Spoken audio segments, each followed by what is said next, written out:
Let me show you how to install gBoard keyboard on any Samsung S10 series Galaxy tablet. So if you first want to install gBoard, you simply have to go to your Play Store and search for gBoard in the search, and it will appear here. So let's download and install it here. Okay.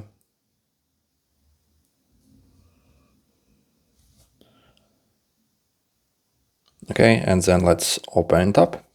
Okay, and we have to actually set it as default one. Okay, so over here it will bring up the setting automatically, and so the first time, okay, so you see you have to actually enable it here. Also, I think, yep, and then you see basically you can enable that. Also, you see you can enable or disable the voice typing here.